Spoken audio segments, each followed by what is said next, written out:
Here's to anyone who's ever looked up. The airheads. And the space cases. Live long and prosper. The flight fanatics. The armchair astronauts. And the casually curious. Here's to those who know the thrust in newtons of a Pratt & Whitney J75 turbojet engine. And those who silently ask, what's keeping this thing in the air? Here's to those who can list the name, mission history, and favorite breakfast of every Mercury astronaut. And those who've ever searched for, how does a toilet work in space? Here's to the people who know a P-38 Lightning from a P-51 Mustang. And the people who thought those were the names of cars. Those captivated by the miracle of flight. And those who are just happy to make their flight. So whatever captures your curiosity. We choose to go to the moon. Or propels you to new heights. When it comes to the sky, there's space for all of us.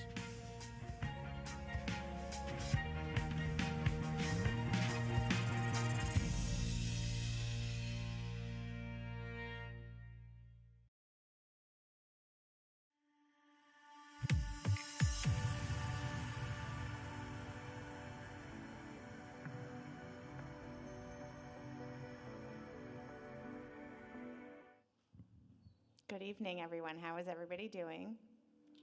Good? Ooh, okay. I won't do the thing where I say I think you can do better than that, but thank you for the effort. Good evening and welcome to the 2025 Exploring Space Lecture Series sponsored by Aerojet Rocketdyne and L3Harris Technologies Company and the United Launch Alliance. I'm Dr. Emily Martin. I'm a research geologist in the Center for Earth and Planetary Studies here at the Smithsonian's National Air and Space Museum. And I'm really excited about the theme for our lecture series this year because it covers my favorite research topic, oceans. And there are oceans all across our solar system. Some of them are presently here, like here on Earth. Some past oceans, some at surfaces of planetary bodies, and some oceans live inside of them. Our lecture series explores many of these oceans from the outer reaches of our solar system to the innermost corners of our solar system. Humans have been excited about the possibility of life on Mars for a long time. And a lot of this interest was centered around a belief that Mars was covered with channels of water. Now, apologies to my historian colleagues, but I've only gone back as far as the 1870s with Giovanni Schiaparelli's observations of what he called canali on Mars. In 1965, the Mariner 4 spacecraft dashed our hopes and dreams of lakes and rivers flowing right now across the surface. But our continued exploration of Mars has shown time and time again a planet whose surface records a history of liquid water. So much water that maybe at one point Mars had an ocean like Earth. But if Mars had an ocean, where is it now? Our speakers tonight, Dr. Gina DiBraccio and Dr. Charles Malspin, are leaders in planetary science with expertise in the Martian environment from two different perspectives: the atmosphere and space environment, and the geology and geochemistry as seen by the Mars rovers.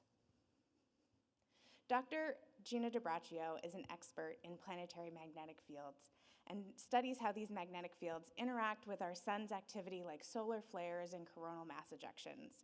She has worked across the solar system from Mercury to Uranus using comparative planetology to better understand the space environment around planets. Dr. DiBraccio is the Deputy Director of the Heliophysics Science Division at NASA's Goddard Space Flight Center. She is also the Deputy Principal Investigator and Project Scientist of NASA's MAVEN mission studying Mars's atmosphere. Dr. Charles Malspin is a geochemist and an expert in mass spectrometry, especially on Mars, and has led the development of instruments like the Venus Mass Spectrometer for the Da Vinci mission, the Mass Spectrometer Gas Processing System for the Dragonfly mission to Saturn's moon Titan, and is the principal investigator for the sample analysis at Mars on the Curiosity rover in Gale Crater. It is my pleasure to present Dr. Gina DiBraccio and Dr. Charles Malspin.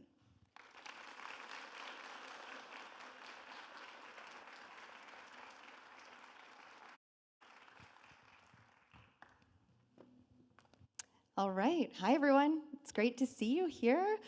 We're going to talk about the history of water on Mars. So, as you will find out, Mars basically used to be like a White Lotus spa, but that's not what we have here today. So, Charles and I will be able to take you kind of on a journey to talk to you about how Mars has changed to become the present day Mars that we have today. So, I'm Gina DiBraccio, I'm Charles Malespin, and let's get started. and there will be no White Lotus spoilers, so for those of you who have not caught up.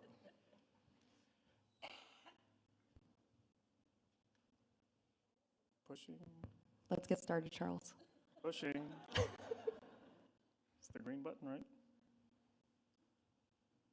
Okay. So thank you for coming to our talk. We're out. So I'm really glad that he got some laughs because he was really excited to put this joke in. So if you can laugh a little louder, that would be great. Gina begged me not to include this slide.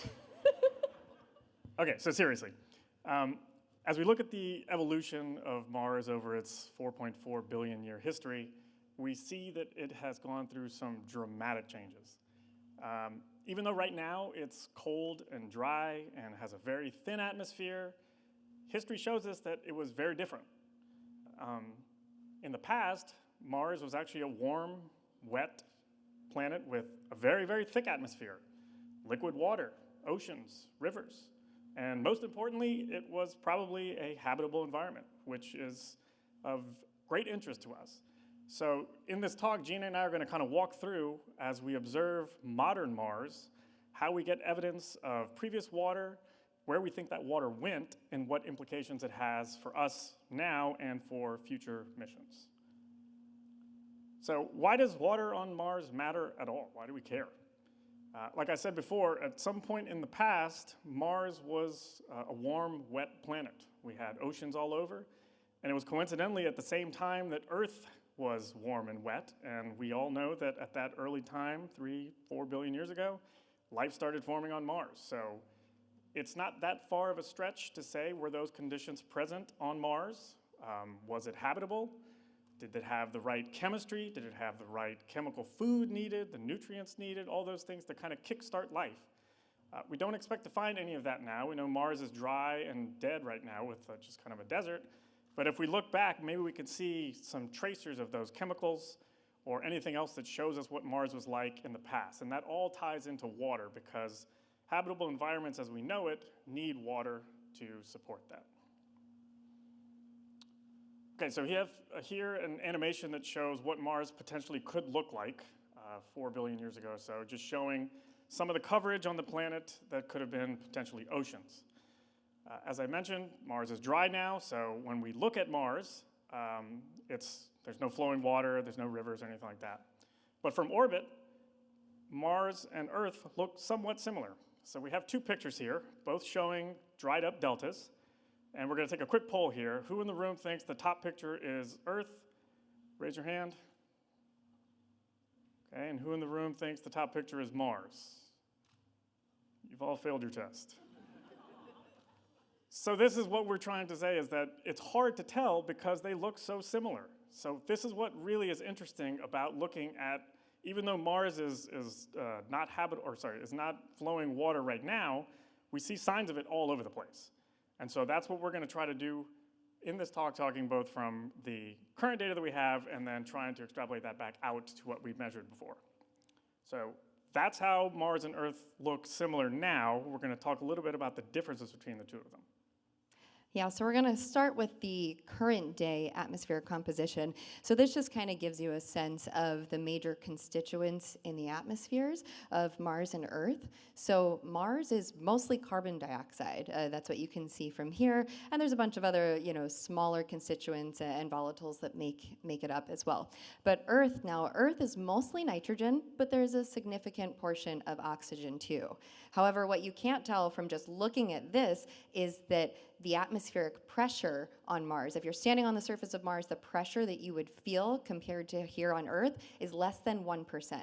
So on the surface of Earth, we're feeling 1 atmospheric bar of pressure as we stand here, but on Mars, it's less than 1% of that. And then the magnetic environment. This is one of my personal favorite topics because I work on magnetic fields at the planets. So the magnetic environment of Mars is much different than what we have at Earth. At Earth, we have a global magnetic field that's protecting the entire planet from radiation coming from the sun, and it really drives how the planet has changed over time. Now at Mars, there is no global magnetic field currently. Instead, there's what we call crustal magnetic fields, and these are essentially fossils or remnants of a global magnetic field that used to exist that then turned off. And so there's these patches and pockets that are left in the surface of Mars, and they actually rotate with the planet, and so how the sun interacts with Mars is much different than the way that the sun interacts with Earth. So as we think about how Earth and Mars may look similar from some of the pictures that Charles showed in terms of signatures of water that flows or used to flow in the surface, the question for Mars really is, where did the water go? And so we can really simplify this and break it down two different directions, up and down. So the water could have gone up into space, or it could have gone down into the surface. How do we answer this question? We send a bunch of spacecraft to Mars. So what you're seeing here is the location of the surface lander assets that we have, the landers, the rovers that have explored Mars or are currently exploring Mars today. And this fleet is really important to understand the down, but as we zoom out, we're going to see some of those orbital assets that we have had at Mars or currently have as well, so that we can understand everything that's going on around the planet too. Now, this is a snapshot of the current Mars fleet of spacecraft that we have at Mars today. And so we have Mars Odyssey that actually launched in 2001, and it's still operating on Mars today, all the way to some of our other orbital assets that are going on. We have Trace Gas Orbiter, which is an ESA mission that we're a big part of as well. We have the lander assets, the rovers, Curiosity and Perseverance. And so basically, with everything on the surface and everything orbiting, we're able to try to answer some of these outstanding questions on the habitability of Mars and also where the water went. So now I'm going to take you into MAVEN and tell you a little bit about this orbiter that we have that's been at Mars for over a decade now. So MAVEN is really trying to understand the atmospheric loss of Mars. So we know that Mars used to have a thick atmosphere. We know that it used to be wet, but where did the water go? And how did the planet change over the course of the 4 billion year history? We're trying to answer that with MAVEN by understanding the current day atmosphere. Let's characterize the atmosphere today, and how are the escape processes affecting it today? So we can see what's going on right now, and then we try to understand how it's changed over time. And so we need to collect the data, but then we also need the models to really understand, back 4 billion years ago, what was it like? The escape rates were probably different. The processes acting on Mars were much different to impact the atmosphere than it was today. So that's what MAVEN is trying to look at, is to really understand atmospheric escape today so that we can understand that history of Mars and what's happened to the atmosphere.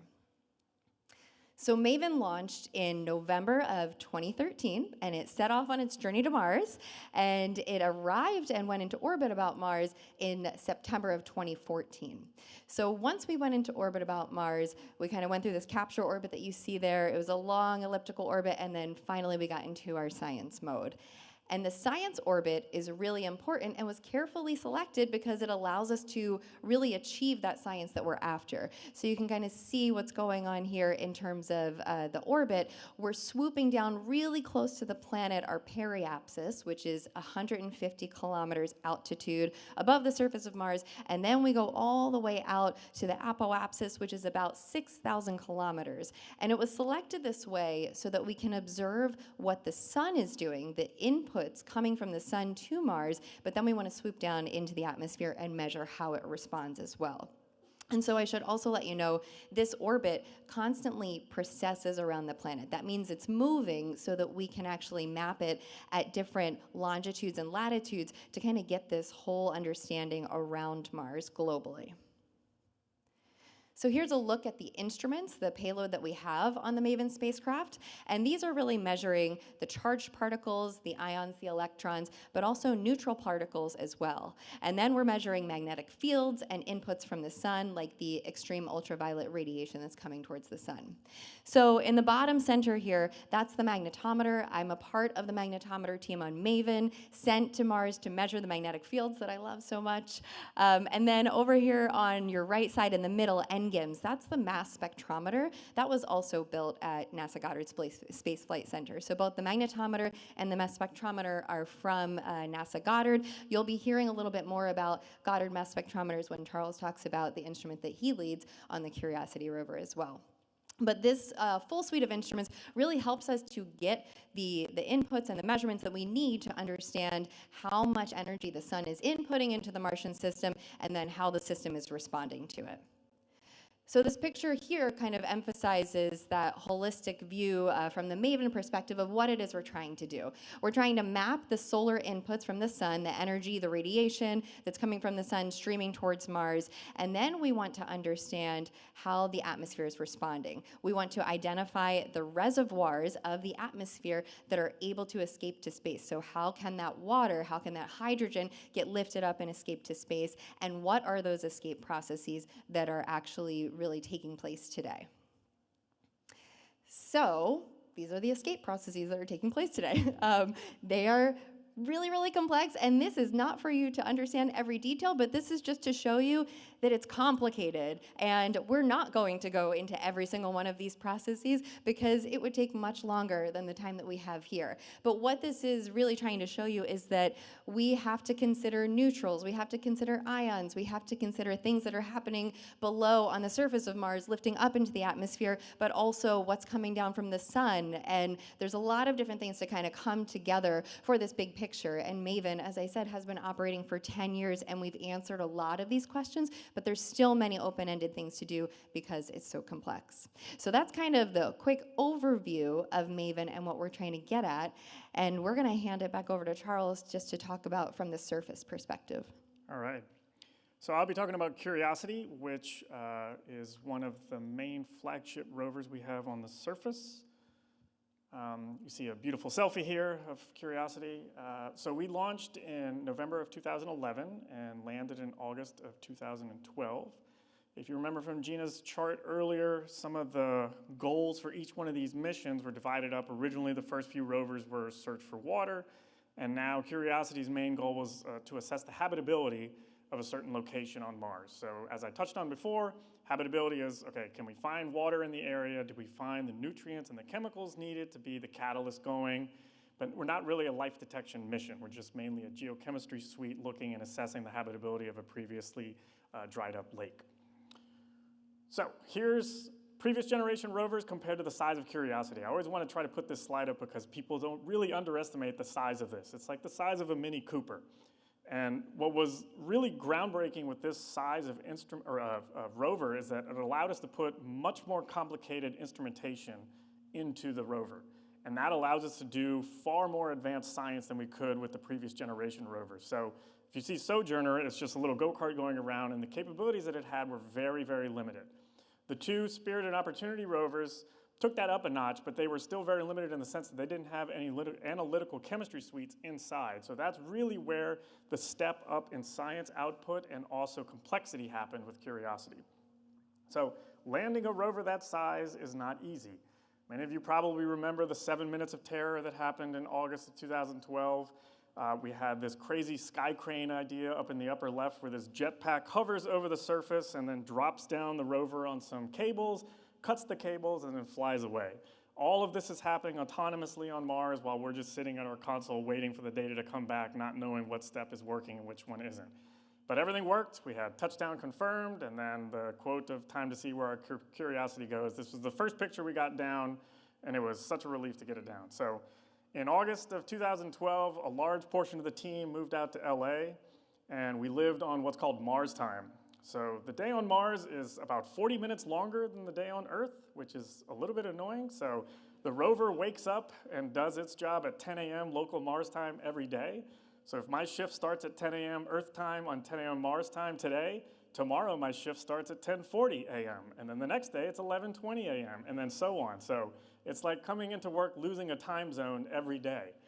And we did that for 90 days, so you can imagine that drives you insane. So they blacked out all the windows, and there were no clocks in the building, so you didn't know what time it was on Earth.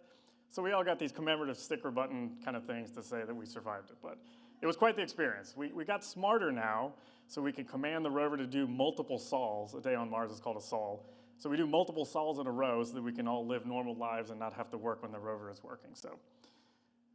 Okay, so where did we land? We landed in a site called Gale Crater. It was a crater about 3 kilometers in depth. It has about a 3-kilometer mound in the middle. It was a lake, and it had a river that was flowing into it that filled up that lake. You see that in the bottom right. So we think that this area where we wanted to put our landing ellipse was a nice dried up delta that had previous deposits into it. Another benefit of this was there's a new technology where we could make the landing ellipse much tighter, so we had much more control of where we wanted to land on Mars. When you can only explore a certain area of a planet, you have to be very selective. So imagine if I was like, what place would you pick on Earth to describe all of Earth? That's a very difficult thing to pick. So there was a lot of debate on landing sites, and Gale Crater showed the most potential because we think it was a dried up lake that had the highest chance for habitability potential and preservation. So what do we do in Gale? We take pretty pictures. So here's some of the beautiful pictures that Curiosity has, and then some of the up-close pictures. There's a microscope at the end of the arm, so we can take nice pictures up close of rocks, and that gives our geologists tons of stuff to do, and it gives us contextual information of what's going around. We inspect the rocks with the arm. The end of the turret at the arm has a alpha particle X-ray spectrometer. We also have a microscope. We also have a drill at the end so the turret can rotate around, and we can do bulk chemistry of the surface of the rock.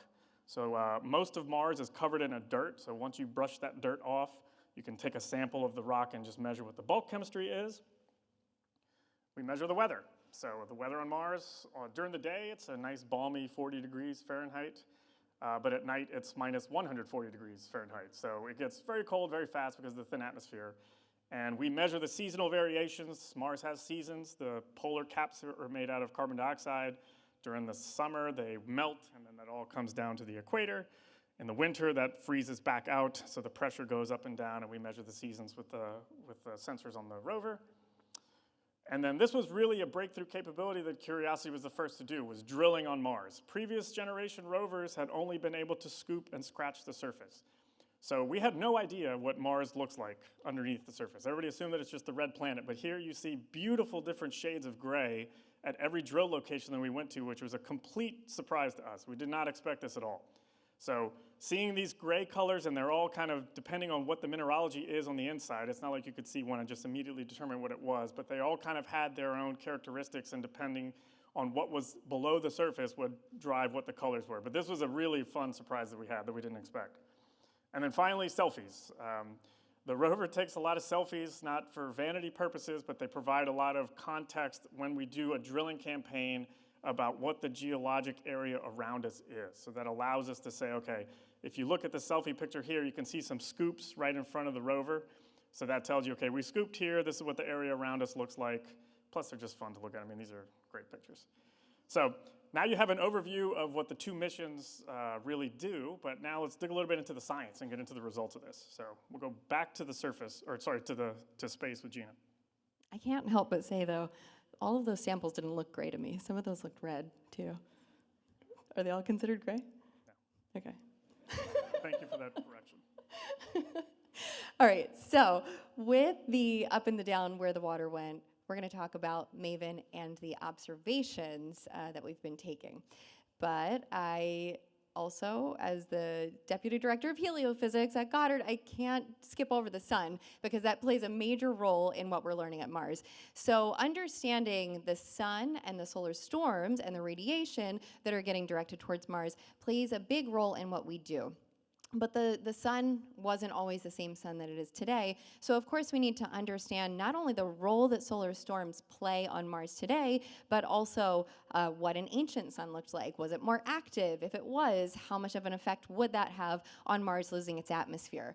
Now we're currently in solar maximum. The sun has an 11-year cycle of going through minimum and maximum, and right now we're in solar maximum, which means these solar flares, coronal mass ejections are all going through the solar system, coming from the sun, interacting with other planets.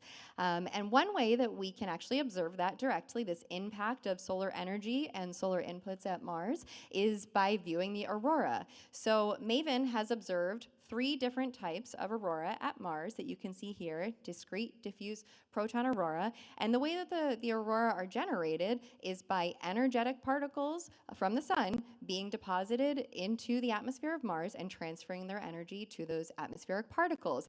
This gets the particles excited, and some of them escape due to these processes.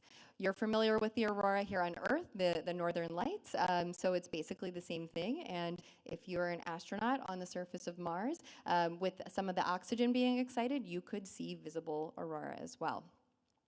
So here's a nice video that we have from MAVEN of some dynamic aurora that were observed just last May in 2024, a period of time that was particularly active because there was a major solar event taking place. Actually, a solar active region was first directed towards Earth and pummeled a lot of radiation, and we were able to see the aurora here in DC. So many of you might have been able to see that if you remember last May, just going outside, seeing the greens and the reds in the sky. And then that active region from the sun continued to rotate as it had solar flares and coronal mass ejections directed at Mars, and these are the aurora that we were able to observe from that directly. Now with MAVEN, we're also able to image atmospheric escape. So here what I'm showing you are 3 of the different atomic species that we're able to image to see where these particles are located in the Mars environment: carbon, oxygen, hydrogen, and you can see actually how far they extend away from the planet. And that means that they're able to really be kind of scraped away by the solar wind coming from the sun and escape to space.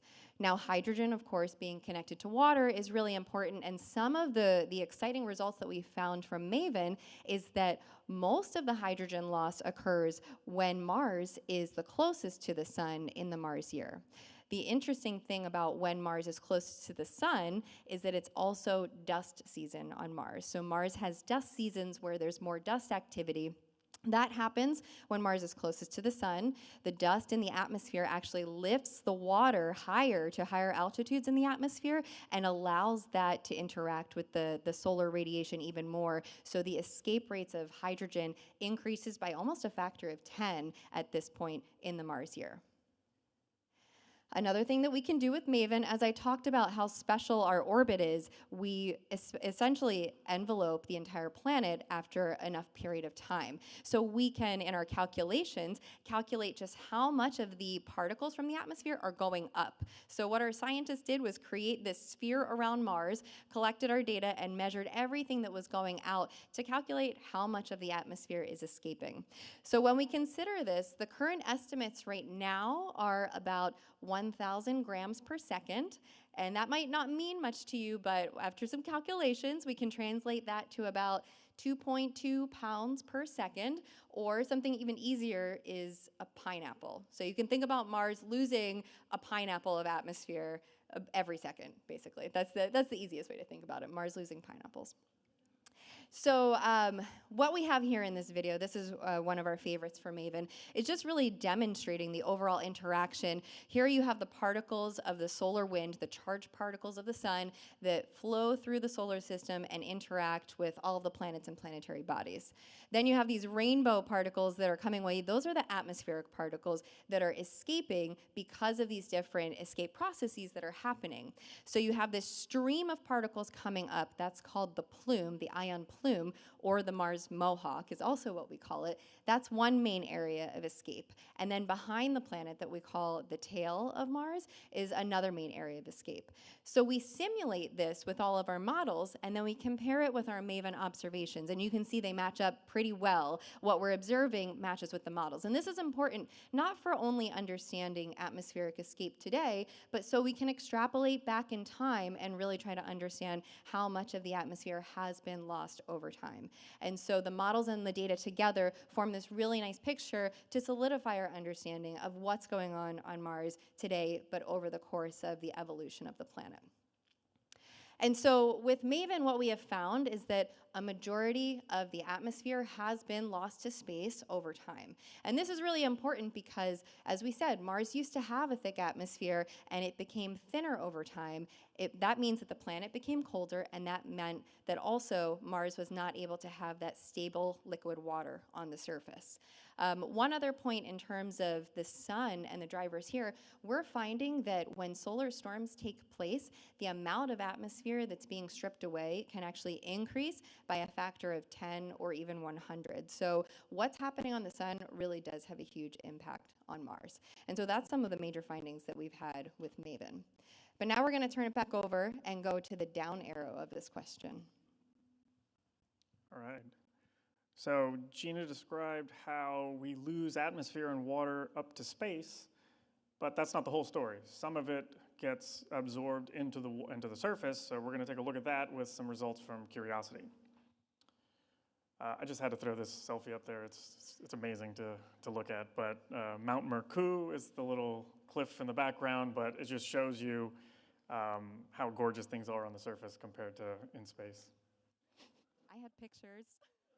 Okay, so when we landed in Gale, we immediately hit the jackpot. As soon as we were in our landing ellipse, within the first 30 sols, we went to an area called Yellowknife Bay, and it checked off all the mission goals right away. We found in the first few samples that we took that Mars was indeed a habitable environment. We found water, we found all the chemicals that we need to find to say that this supports a potentially habitable environment. So we really got lucky because everything that we needed to find as a mission goal was found right away in Yellowknife Bay. So you can take a look at this picture here. You can see all the dried, cracked mudstones. I mean, it looks just like a dried up lake on Earth when you have these dried up, cracked mudstones, and then just kind of like a lake shore where you can see the water of the area eroding away. This was at the bottom of the crater where the delta was just pouring in and leaving these mudstones. So you can see here that this cartoon kind of shows a cross section where if you imagine the river coming into Gale Crater, you have a lake. The lake eventually starts to dry up as the atmosphere gets thinner, but the mudstones underneath are carrying some of that water as it goes down into the surface. And that's what we're measuring 4 billion years later. So Yellowknife Bay was one of the most scientifically productive areas we've had in the mission, and we've been going for 13 years almost. We still have samples that we've kept, that we call them doggy bags, that we take back with us as we continue along from Yellowknife Bay because it's such a valuable spot that we went to. We're 30 kilometers away from Yellowknife Bay, but we still hold on to these samples because they contain so much scientific productivity that we just want to make sure that we can do every single thing we can to get all the science we can out of it. Okay, another quiz for you guys. So, this is a dried up lake. One of them is Earth, one of them is Mars. Left picture, who thinks it's Earth? Raise your hand. Okay, who thinks it's Mars? All right.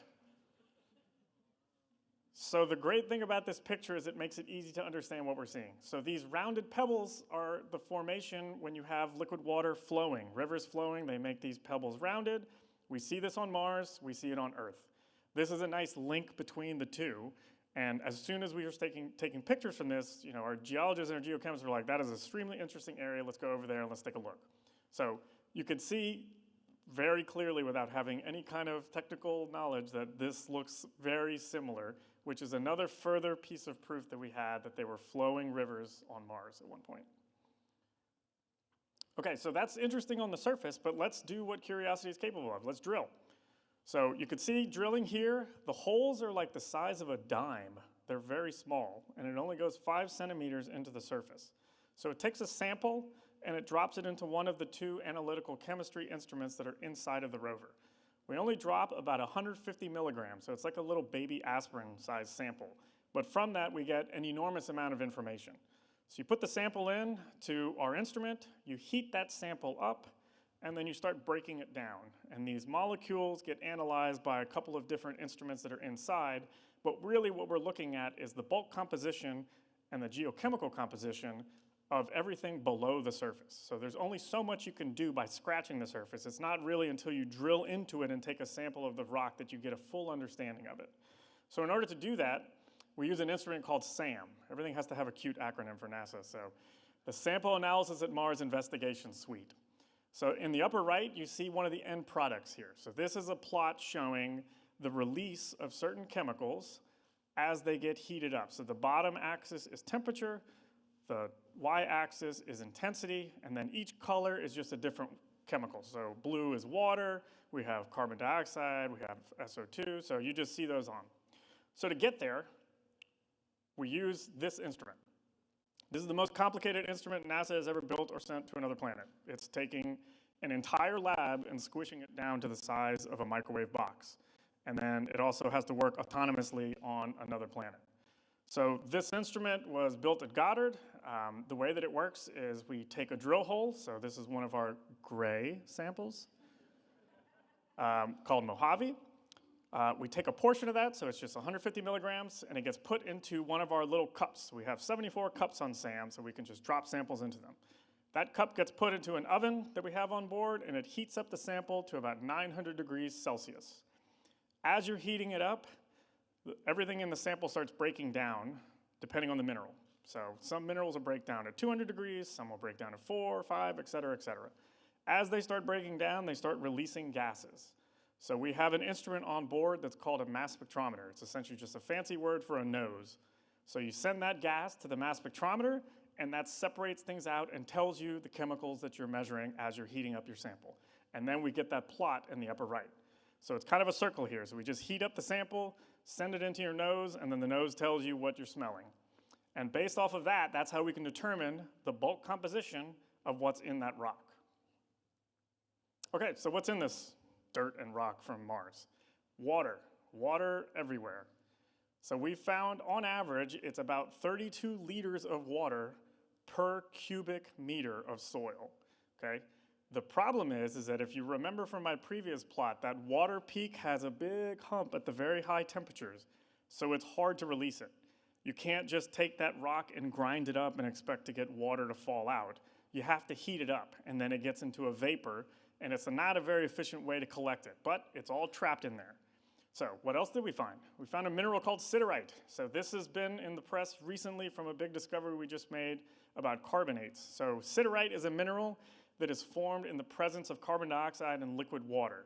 So as the atmosphere was changing, the carbon dioxide heavy atmosphere was precipitating down into this mineral called siderite, and then this is what we're measuring billions of years later. We also found nitrates, we found phosphates. This is kind of like the ingredients that we need, like the CHNOPS, the carbon, nitrogen, oxygen, phosphine ingredients you need as like energy sources. And then we found organics all over the place. So this has been a big discovery for SAM, is finding the first indigenous organics on Mars. So we found these long carbon chain alkanes.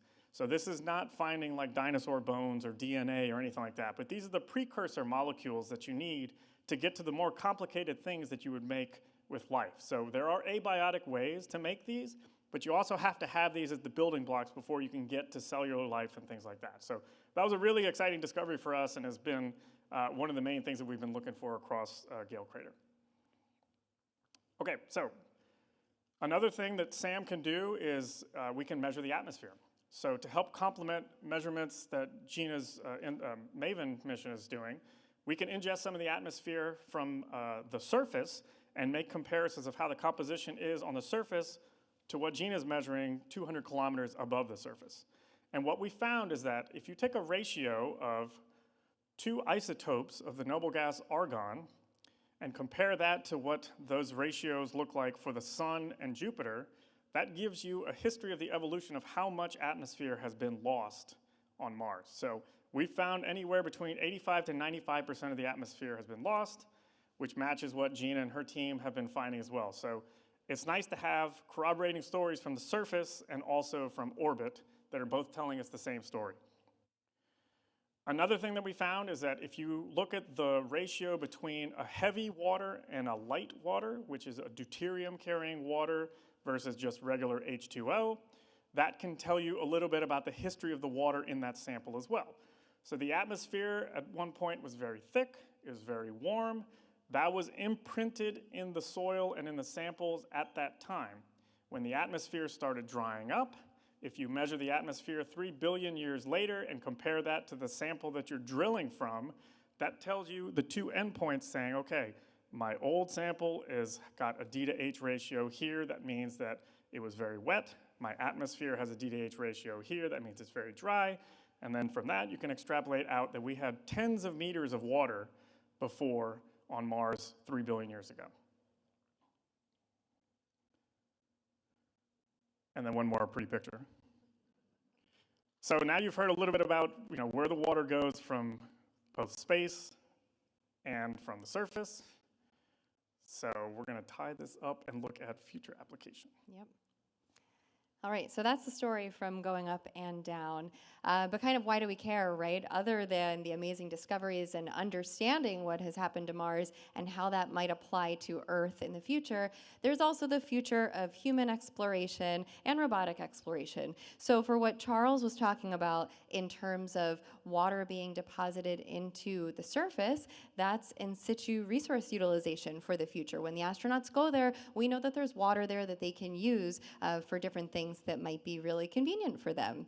In terms of what's going on in the atmosphere, we want to understand the dynamics of the current day atmosphere because there will be a future of communication and navigation satellites that are orbiting in this atmosphere, and we want to know how the atmosphere is affecting them, is affecting our ability to talk to Mars or even to talk across Mars to different locations. And we really want to understand how the radiation from the sun can reach the surface of Mars and potentially impact not only operations that are going on, but how that might affect the health and safety of our humans that we could want them, to go shelter if there's a major solar storm coming their way.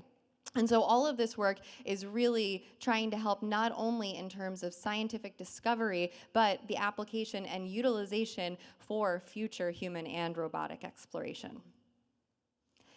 And so kind of just to summarize for you here, we talked about the fact that Earth and Mars started out maybe pretty similarly. There used to be oceans on Mars. We're telling you that a majority of the atmosphere has been lost to space over time, and that we also see these water deposits in the surface, under the surface of Mars. And so, this is not just Gina and Charles, but these are the entire mission teams for MAVEN, for MSL Curiosity, but also the entire Mars fleet that make all of this possible so that we can really understand, was Mars habitable in the past, and was there life on Mars? What made Mars become the planet that it is today? And although we have some of these exciting answers for you all, just want to emphasize that there's still a lot of work to be done, and we have a lot of outstanding questions still. So thank you. Oh wait, there's one more thing. You can press the button. All right, so, yep, hello. Gina asked ChatGPT to make an image of me, and I asked ChatGPT to make an image of her. So, here we go.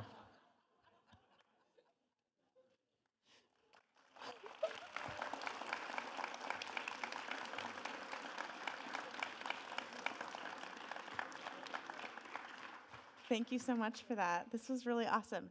At some point, y'all are going to see a QR code up here on the screen.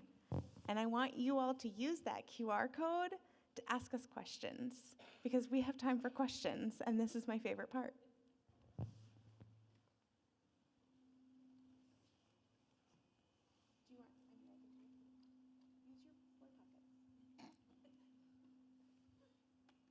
Sorry, this is really close to me. Okay, I'm going to start off with my own question. There's the QR code. Also, if you're online, please use that QR code. Send us questions. This is still really close to me. Okay, so I love that you guys talked about the ways in which these two very different missions, these two very different spacecraft are telling very similar stories. But three of us know. It's not always that cute and simple. Are there places where there's messages and results that you're getting from Maven and from Curiosity that are not telling you guys the same story, that are kind of head scratchers that you're still trying to flush out? You can also answer a different question. You could answer the question you wanted me to ask you. That's your prerogative. That's how this works. Yeah, I'm thinking about it. I mean, so in general, well, in an ideal situation, if I could build a dream mission, right, it wouldn't be a single spacecraft that's orbiting. I would have multiple spacecraft taking observations at different points, because a lot of the changes that we're seeing, we don't necessarily know if they're changing over time or just because we've traveled to a different distance. So we take advantage of the multiple missions that we have and collaborate where possible. But Curiosity and Maven were selected and developed as standalone missions to do their own science, and so we're trying to find the opportunities between the comparison. I'm sure there are areas where they're not in agreement. I can't think of any off the top of my head, but I do see a lot of ways that we can kind of move forward in the future. So one, Charles was talking about the mass spectrometer on the surface, but with Maven, as I mentioned, we have a mass spectrometer built by the same group that he's working in, and we were able to observe the winds in the atmosphere. And so I think it's also kind of finding the ways that we have these instruments on the missions that are taking measurements, but having operations change a little bit and take measurements that we weren't expecting. So we weren't expecting to be able to measure the winds, right? You want to talk about that? Yeah, I think what's really neat about these missions is, as Gina says, they're selected completely independently, and they're not meant to just be, service missions for each other. But a lot of people are on the same science teams. So somebody can have an idea being, okay, well, maybe Sam can do this measurement, and then Maven can do a complementary measurement. So the Argon measurements were kind of that way, where we took the data and looked at them together. So I can't, there's nothing that I can think of right now where it's like one is saying X and the other one is saying Y. But there are certainly places where we can collaborate to try to complement the mixing column between what happens on the surface and in space. And I feel like that's one of the cool parts about studying a place like Mars, where you end up in a situation where the OG plan was not to necessarily have all of these things working together. It ends up being wait a minute, we did a really great job. Now we get to work together and we get to put all the instrument suites together. And I think that's a really special moment that us in the outer solar system feel feelings about. Yeah, I mean, you have to be scrappy if you're a scientist, right? Like, you have to take the observations you have and see how much you can get out of it. And so I think that's where comparing is really important. So one thing that I also enjoy doing is comparing planet to planet, looking at similar processes, but then using each planet as my little laboratory. Instead of like turning the knobs in the lab, each planet has its different knobs that have been turned. And so looking at the same physics or chemistry at these different planets and comparing across the board really helps us to answer questions when we can't send the exact same mission to every planet. I can ask some specific questions. So one of the questions we have, and I love this question because I definitely have never thought about it this way before.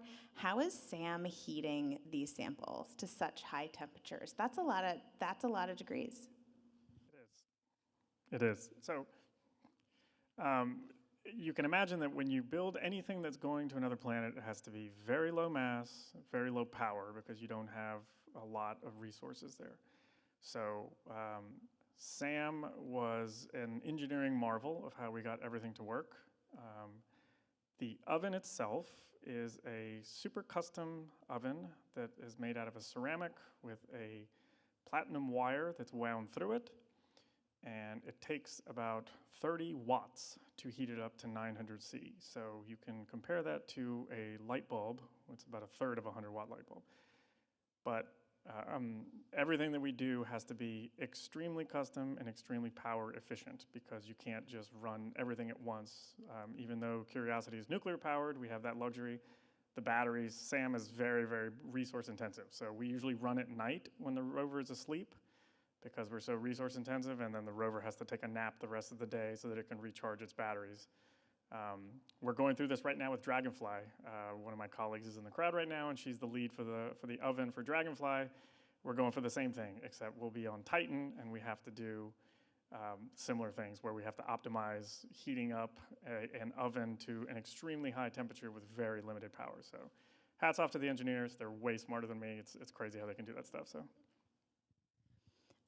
Gina, my next one's for you. So unless you're a big fan of the science fiction movie called The Core, how might a global magnetic field of a planet just turn off? Yeah, so most of the research that I do with magnetic fields is from the surface and above, but essentially to generate that global magnetic field, you need a dynamo. So you need that solid metallic iron core and then kind of a swirling liquid metallic core around it that generates currents, that generates a magnetic field. And so there are different theories of what could have happened to the magnetic field of Mars. And so one of those theories is that if you have the liquid part of the core kind of solidify over time, then you're no longer able to generate those currents that would generate the magnetic field. And the other thing that I can say, so I didn't show a map of the magnetic fields of Mars. You can actually pull up a map of where those crustal fields are located, and it's really complementary to the historic map that you were showing in the beginning, because where the surface has been renewed over time, there aren't much magnetic fields, but in the southern hemisphere, where it's that ancient old crust, that's where the magnetic field still is locked into the surface. So it tells us a lot about what has happened to the surface, perhaps some plate tectonics as well. Yeah, there's a lot that we can learn from the magnetic fields. So I want to ask kind of a bigger picture question, which is maybe a Charles question, but you know. So we talked kind of at the rover scale, right, about what water, liquid water would have looked like, right? Kind of lakes, rivers, deltas, that kind of thing. But a wet, warm Mars to me says ocean somewhere. And you had that sort of rotating globe on one of your slides, and I was kind of like, oh yeah, no, I guess that makes sense. Can we learn anything from a global perspective about what that ocean was like from that rover scale? It's tough. So the best we can do is complementary orbital data, but a lot of that is also just inferring because Mars, because the atmosphere is so thin, there's areas where there's a lot of crater damage that has just erased what has previously happened on the surface. So preserving that is difficult. That's why you really need to get down in situ and look at the chemistry there to tell you the full story. Now, there are areas where it's clear, like we showed, where there's pictures of deltas and rivers that were coming in and have dried up, which is why we chose Gale Crater. But on a global scale, it's hard to say this outline here was an ocean. Yeah, and I'll add to that too to say the observations are really important, and then so are the simulations to go along with it to try to understand, what has happened in the past, and that's where the theory, the model, the data kind of all work together to make that picture of what could have been in the past. Well, and I think this is where being a geologist doing geological problems, which is from sort of tip to tail, right? It's from surface to atmosphere and even into space, as you showed. I love the sun movies. The thing that we're doing a lot of is asking questions about the past, right? And we're kind of time travelers in that way. And so I think I really like this idea that you have of you have to put all those things together, because in order to time travel back into the past, you got to get a lot of data you can't get, right? Even in the geologic record where you can drill down and maybe go deeper into the past, it's not perfect preservation. It's not going to give you a perfect snapshot in the same way that you have to use the simulations to kind of shove it all together to make the best guess about what that looks like, which I love because it also means you have to travel into the future to try and figure out what the fate of the current environment looks like. And I'll kind of add to that in terms of where all the other areas of science play an important role too, because what we're doing isn't just planetary science, right? So we want to understand Mars, so we need to understand what the sun, heliophysics, is doing to Mars. But then if we're thinking about what the sun was like 4 billion years ago, well, then we're tying in astrophysics because we really need to know what our ancient sun used to be like. So we need to study other stars and stars and galaxies in our solar system. And I'll throw earth science in there too, because of course, if we're understanding what's happening to the atmosphere of Mars, that could help us to understand what's going on with Earth. So really, all of these sciences interplay and help to inform each other. And I think that's where comparative planetology is such a critical part of this story, especially when you talk about earth science, because a lot of what you do, Charles, with the spectrometers and the roving and the drilling and understanding what that chemistry means is based a lot in how we understand how geology works here on Earth. Yeah, absolutely. So everything we do on Earth gives us a catalog of what we help interpret on Mars. We don't know a priori what we're going to find when we drill into a hole, and it's usually very complicated. But on Earth, at Goddard, we have a twin, we have a SAM testbed that we keep in a Mars chamber, and we run analogs all the time so that we have a catalog of what things look like run under a SAM on Earth. So that when we get to Mars, it's like deconvolving fingerprints where you can say, this looks similar to what something we had run before, and that's how you help interpret what you're seeing. So a lot of it is all predicated on what does the geology on Earth look like? What does that geophysical process look like? How does that relate to Mars? What are the different conditions? Was it the thin atmosphere, the lower gravity? How are those going to play into it? So everything we're learning is not just from nothing. It's all based off of what we are, exploring here. I just forgot what my question was. I want to talk a little bit about sample return, right? Because the drilling that Curiosity is doing looks suspiciously like the drilling that Perseverance is doing, another one of the rovers that was on your chart. Can we talk a little bit about what some of the science is that we can only do with those samples when we get home? Yeah, so I'll take a stab at this first, and I'm sure Gene will have thoughts, but Perseverance was built off of Curiosity. It's using a lot of the same technology, but improved based off of what we learned from years on Mars with Curiosity. So it's drilling down same depth, but it's taking the samples and instead of delivering them to an instrument, it's caching them. And those cache samples will get returned with a fetch vehicle and brought back to Earth. So SAM, as I mentioned before, is the most complicated instrument NASA has sent to another planet, but it is by far not state-of-the-art in terms of what you can do in a lab. For anybody out there who's an analytical chemist, we use a quadrupole mass spectrometer, which is great and it's robust, but it is decades behind in terms of what you could do for bringing it into a state-of-the-art lab that you could only do if you had the samples brought back to you there. Sending that type of technology to Mars would be cost and just technologically prohibitive, because sending an instrument over there, you have to make it very robust, you have to make it low power, you have to make it low mass, and then that just automatically starts limiting what technology you can send. So bringing things back here, you could divide up the sample 100 ways and send it to 100 different labs, and they could all use their state-of-the-art, and you would get way more information than if you let SAM drive around for 100 years, which we should. Yeah, and so there's the technology aspect of what we can do here on Earth that's just not possible to bring to Mars. There's also the preservation aspect too, of we bring those samples back and really we only need to use a teeny tiny amount of those to get big results, so we can save a majority of them for the future when we have different technology that we can't even see, coming down the pike right now. And in fact, that has been done with the Apollo samples that just recently some of our colleagues have been analyzing Apollo samples that have been preserved for decades. And so there's part of that too, is bringing those samples back and being able to perform science analysis on them in the future to do things that we can't even dream of right now. Or with instruments that haven't even been built yet, or technology. So this is the question I forgot earlier. I realize they're written down in front of me. But I'm doing many things at once. So it's kind of a two-parter for you, Gina. Do we know approximately, based on simulations, based on the data that Maven has taken, when Mars will be sans atmosphere? Part two, does that help us have a better understanding of what the fate of Earth's atmosphere will be, i.e., are we going to lose ours too one day?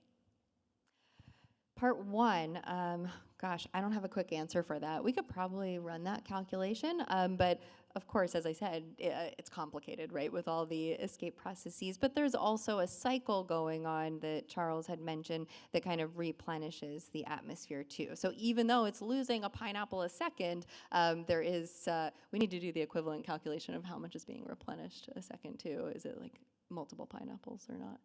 I don't know the answer. Mango? Yeah, maybe a mango. Yeah, so we don't have a definitive time. And that's also because, you know, as I mentioned, the sun and how that's changing is playing a big part on it too. So we have to consider other factors that will be changing over time. Now, does that inform what we know about Earth? Yes. I mean, I will say Earth's atmosphere is escaping as well. Actually, atmosphere escape is happening at all of the planets, just at different rates. And so, as I mentioned, the pressure and the thickness and the density of Earth's atmosphere is much different than Mars, so that plays a role. Of course, as the water cycle and some of the other atmospheric dynamics play a role. The fact that there is the global magnetic field does as well. And so Earth is currently losing some of its atmosphere, but it's not nearly at the rate that, you know, we're seeing with Mars and the impact on the thinning of the Martian atmosphere. So my last question, each of you take a whack at it. Since we asked you to come here and talk about water and oceans on Mars, it's only fair for me to ask you a question that has nothing to do with that, but has to do with habitability, right? And very clearly to me, and hopefully to everybody here, that Maven and Curiosity are doing more than just looking for water. What are some of the other things that either these missions are capable of or in the process of doing that are looking for some of the other really important things that we need to create habitable environments besides just what was the fate of liquid water on Mars?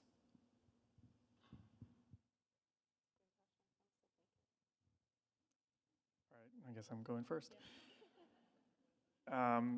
So to me, I think what makes SAM and Curiosity so powerful is that it's a discovery-driven mission, and we have a lot of tools in our tool belt.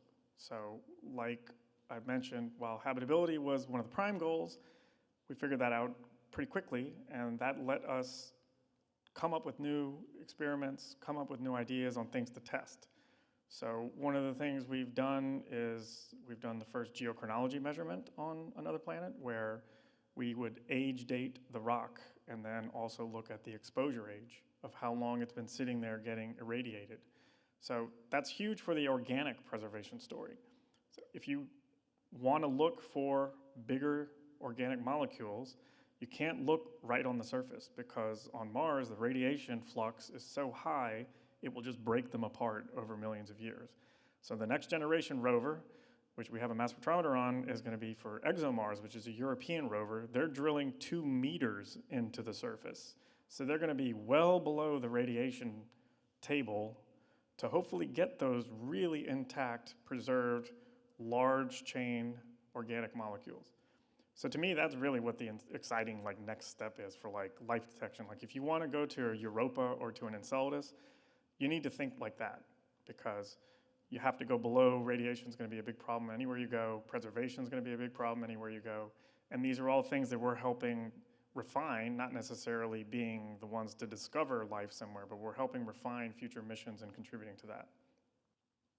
Yeah, and I'll say, you know, for Maven, the goals aren't as directly tied to habitability as Curiosity is. However, because we're really understanding what happened to the atmosphere, that obviously had a huge influence on liquid water being stable on the surface and answering those questions. Now, Maven is looking back in the history of Mars, but I would also say we're looking forward to the future of Mars, as I talked about exploration for human and robotic missions. So really one thing that has come out of MAVEN for the future of exploration that is very, very important is understanding how solar radiation is impacting the planet and how it's getting to the surface. And this is where we're coordinating with some of the other instruments on the Curiosity rover as well. There's a radiation detector that's on the surface where we can say from MAVEN, hey, we're seeing all these energetic particles from the sun hitting the atmosphere, and these are super high energy. They're probably going to make it to the surface. And then we look to